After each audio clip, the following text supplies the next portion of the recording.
Pada masa Yunani kuno, kota-kota negara polis seperti Athena dan Sparta tumbuh menjadi dua kekuatan utama yang sangat berpengaruh. Namun, kedua kota ini memiliki sistem pemerintahan dan gaya hidup yang bertolak belakang, yang kelak menjadi penyebab utama persaingan dan konflik mereka. Athena dikenal sebagai pelopor demokrasi.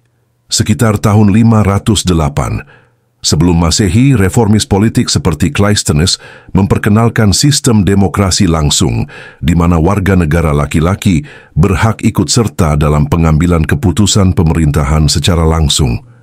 Demokrasi Athena memberi ruang bagi warga untuk berdiskusi di agora, piazza umum, memilih pejabat, dan ikut dalam majelis rakyat. Sistem ini bukan tanpa kekurangan karena perempuan, budak, dan warga asing tidak memiliki hak suara. Namun, ini menjadi tonggak penting dalam perkembangan politik dunia yang diwariskan ke zaman modern.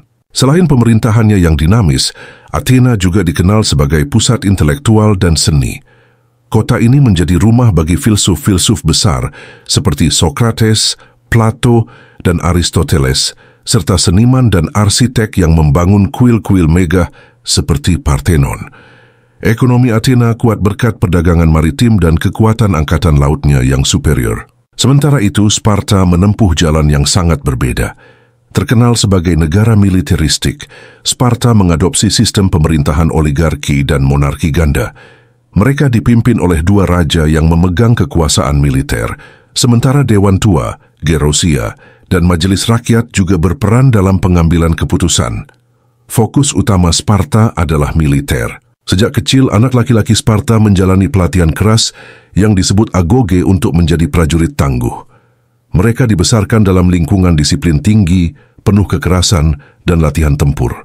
Struktur sosial Sparta sangat hierarkis. Kaum warga penuh, Spartiates, adalah prajurit utama, sementara Helot merupakan budak yang mengelola pertanian dan menopang ekonomi Sparta. Perempuan Sparta memiliki status sosial yang relatif tinggi dibanding wanita di polis lain dan diberikan tanggung jawab besar dalam mengurus rumah tangga dan warisan harta. Perbedaan mendasar sistem pemerintahan ini mencerminkan filosofi hidup yang kontras. Athena mendorong kebebasan berpendapat dan perkembangan intelektual, sedangkan Sparta menekankan disiplin ketat, kesetiaan, dan kekuatan militer. Ketegangan yang timbul dari perbedaan ini mengarah pada persaingan yang tidak bisa dihindari dan akhirnya konflik bersenjata. Athena dan Sparta bukan hanya berbeda dalam sistem pemerintahan, tapi juga dalam budaya dan kehidupan sosial secara radikal. Di Athena, masyarakatnya hidup dalam suasana yang mengutamakan kebebasan berpikir, keindahan seni, dan kemajuan intelektual. Disinilah lahir filsuf-filsuf besar seperti Socrates, Plato, dan Aristoteles yang membuka jalan bagi perkembangan ilmu pengetahuan dan filosofi Barat. Agora, pasar, dan pusat pertemuan umum menjadi tempat warga berdiskusi, berdagang, dan berpolitik secara aktif. Perempuan Athena memiliki peran utama dalam rumah tangga dan ritual religi, tapi mereka tidak diperbolehkan berpartisipasi dalam politik atau pendidikan formal. Sebaliknya, budaya Sparta sangat berbeda. Bangsa ini menjadikan militer sebagai inti hidup dan menanamkan disiplin keras kepada warganya sejak kecil. Sistem pelatihan bernama agoge mengajarkan anak laki-laki Sparta bertahan hidup dan berperang dengan ketat dan keras. Masyarakat Sparta dibangun berlandaskan pada struktur kelas yang kaku dan hierarki militer. Kelas tertinggi adalah para prajurit penuh hak, Spartiates, yang wajib melayani militer penuh waktu. Di bawah mereka ada perioeci, warga bebas yang melakukan perdagangan dan kerajinan, tapi tanpa hak politik. Yang paling rendah adalah Helot, budak negara yang mengurus pertanian agar para prajurit dapat fokus berlatih.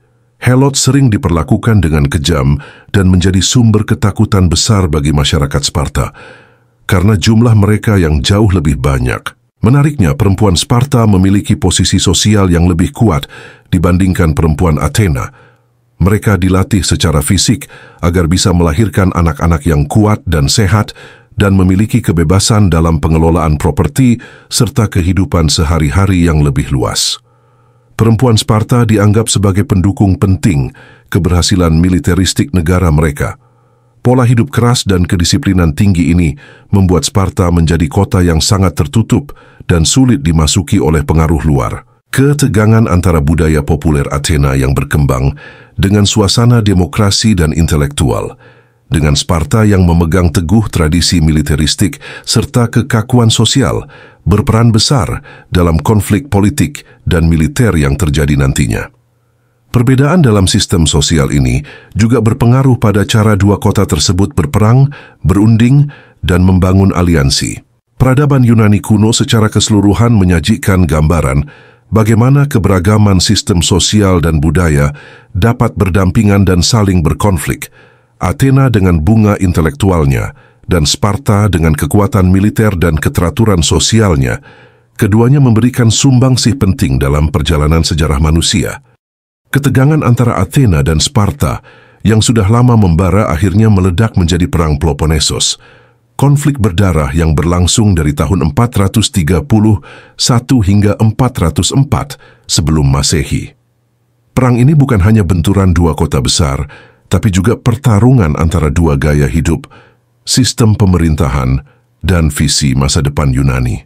Athena yang memiliki kekuatan angkatan laut besar memimpin Liga Delian, kumpulan kota-kota yang bersekutu bersamanya. Sparta memimpin Liga Peloponnesos dengan kekuatan darat yang kuat dan sistem militeristiknya yang disegani.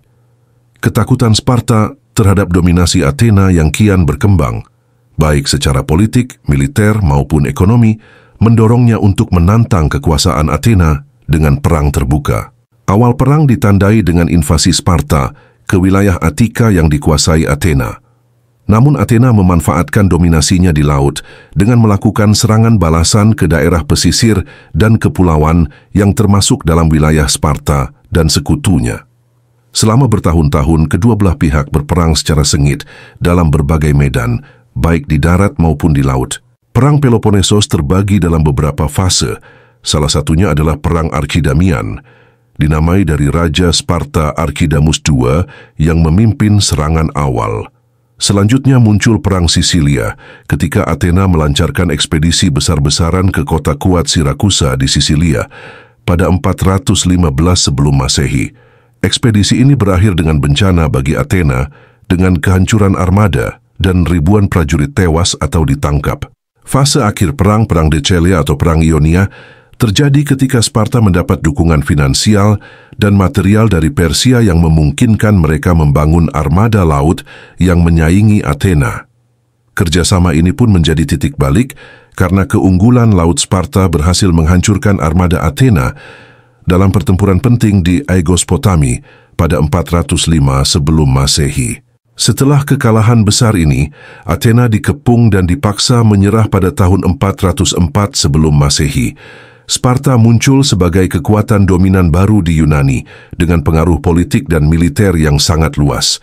Namun kemenangan Sparta bukan tanpa konsekuensi. Perang yang panjang menyebabkan kemiskinan, kerusakan dan penderitaan besar di seluruh Yunani. Perang Peloponnesos bukan sekadar pertempuran militer, tapi refleksi kontras nilai dan cara hidup. Athena dengan demokrasi dan kebebasan intelektualnya melawan Sparta yang disiplin ketat dan militaristik. Perang ini menandai akhir masa keemasan kota-kota negara Yunani dan membuka babak baru dalam sejarah dunia. Setelah Perang Peloponnesos yang panjang dan menghancurkan, Yunani memasuki babak baru yang penuh ketidakpastian dan perubahan drastis. Meskipun Sparta menang dan mengukuhkan dominasinya atas Yunani, kekuasaannya tidak bertahan lama. Ketegangan internal, pemberontakan budak Helot, serta munculnya kekuatan baru seperti Thebes memperlemah Sparta secara signifikan. Ini membuka peluang bagi Philip II dari Makedonia untuk mengambil alih kendali dan menyatukan sebagian besar Yunani di bawah kekuasaannya. Athena meski kalah tetap menjadi pusat kebudayaan dan intelektual yang berpengaruh selama berabad-abad.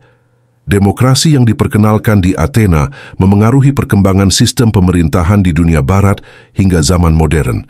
Keberhasilan Athena dalam mengembangkan filosofi, seni, arsitektur, dan ilmu pengetahuan menjadi warisan terbesar yang masih dikenang hingga kini. Perpecahan antara nilai-nilai Sparta dan Athena mengajarkan sejarah bahwa keseimbangan antara kekuatan militer dan kemajuan intelektual sangat penting demi kelangsungan suatu peradaban. Sparta yang hanya mengandalkan militerisme tanpa pengembangan kebudayaan dan politik justru rentan terhadap keruntuhan.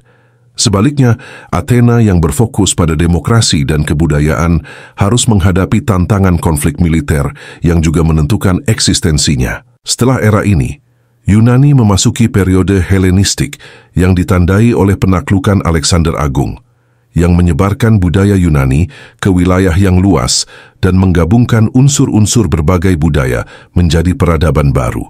Ini memperlihatkan bagaimana konflik dan perpecahan lama dapat berujung pada transformasi dan integrasi budaya yang lebih luas. Akhirnya, warisan Yunani kuno dari masa Sparta dan Athena tetap relevan sebagai pelajaran sejarah berharga tentang dinamika kekuasaan, politik, budaya, dan bagaimana perbedaan nilai dapat membentuk masa depan suatu bangsa.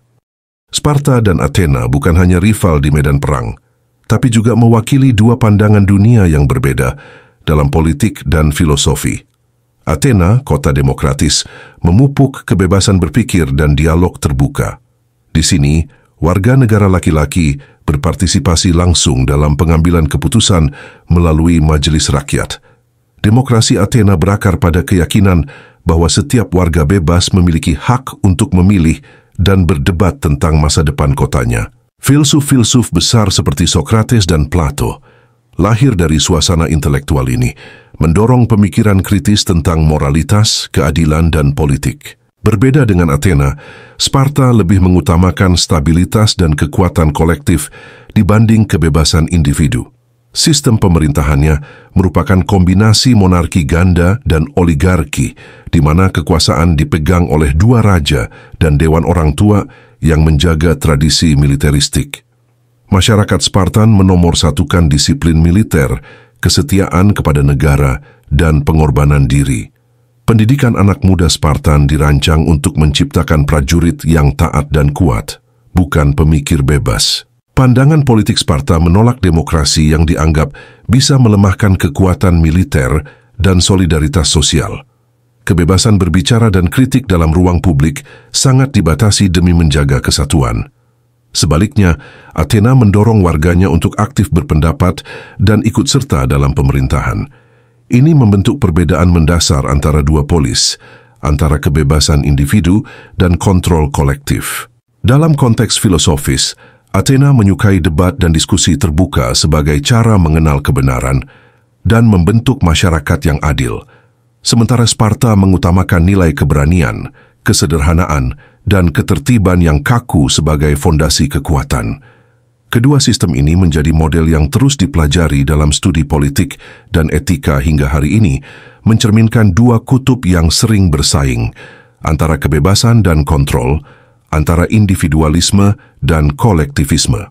Perbandingan ini juga menggambarkan tantangan bagaimana sebuah masyarakat bisa mengelola kekuasaan dan kebebasan.